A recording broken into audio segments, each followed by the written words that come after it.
অপরদিকে আজ বিজেপির মহিলা প্রতিনিধি দলকে সন্দেশখালী যেতে বাধা পুলিশের। ভোজরাটের কাছে লকেট, অগ্নিমিত্রা ভারতীদের বাধা। আর সেই ঘটনার জেরেই রীতিমতো উত্তেজনা ছড়ায়। ব্যারিকেড ভাঙার চেষ্টা করেন মহিলা কর্মী সমর্থকেরা। তারপর পুলিশের সঙ্গে ধস্তাধস্তি শুরু হয়। তারপর রাস্তায় বসে বিক্ষোভ বিজেপির মহিলা টিমের।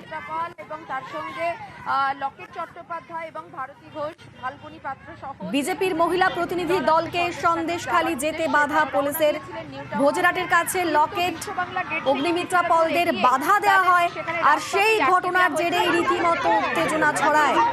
ব্যারিকেড ভাঙার চেষ্টা করা হয়, যে ছবি আপনারা দেখছেন ভোজরাটের সেই ছবি। পুলিশের সঙ্গে রীতিমতো ধস্তাধস্তি বিজেপির মহিলা টিমের, এবং পরে সবাইকে আটক করে পুলিশ। অপরদিকে দেখছেন নিউ টাউনে ধর্নায় বসেছে বিজেপির মহিলা টিম। তারা নিউ টাউনের থানার সামনে ধর্নায় বসেছেন। আমাদের সঙ্গে রয়েছেন প্রতিনিধি অর্পিতা। অর্পিতা, কি কারণে তারা কি বলছেন, কি দাবি তাদের, ধর্না দ্বারা কি কারণে বসেছেন?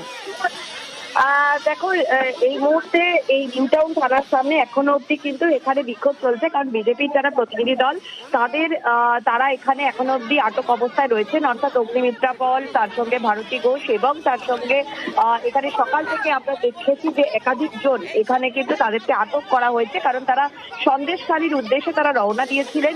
কিন্তু লকেট চট্টোপাধ্যায় সহ বাকি যারা এসেছিলেন সকলকেই আটকে দেওয়া হয় রাজারহাটের কিছুটা আগে, এবং সেখানেই কিন্তু কার্যত ধস্তাধস্তি হয়, কারণ তারা ব্যারিকেড ভাঙার চেষ্টা করেছিলেন। কিন্তু ব্যারিকেড না ভাঙতে পেরে তারা যখন পাশের একটি রাস্তা দিয়ে যখন তারা যাচ্ছিলেন, সেখানে তাদেরকে আটক করা হয়। সেখানে রাস্তায় তারা বসে পড়ে কিছুক্ষণ ধরে তারা পথ অবরোধ করেন। শেষ পর্যন্ত তাদেরকে সেখান থেকে টেনে হিঁচড়ে তোলা হয় এবং নিউ টাউন থানায় নিয়ে আসা হয়। এখনো পর্যন্ত নিউ টাউন থানার সামনে অন্যান্য যারা বিজেপির যারা কর্মী সমর্থক যারা রয়েছেন, সেই কর্মী সমর্থকেরা তারা কিন্তু এখন অব্দি বসে তারা এখানে বিক্ষোভ তারা দেখাচ্ছেন। তার কারণ যাদেরকে এখানে আটক করা হয়েছে তাদেরকে অবিলম্বে ছেড়ে দিতে হবে, এবং সেই কারণেই তারা নিউ টাউন থানার সামনে এখন অব্দি তারা অবস্থান বিক্ষোভ করছে।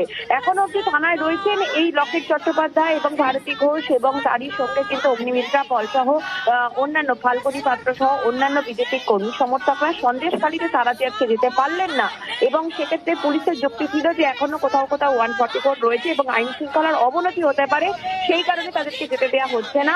এদিকে তাদের অর্থাৎ বিক্ষোভকারীদের তাদের যেটা বক্তব্য যে এই রাজারহাট বা নিউ টাউন এলাকায় 144 নেই, তা সত্ত্বেও কেন তাদেরকে আটক করে নিয়ে যাওয়া হচ্ছে।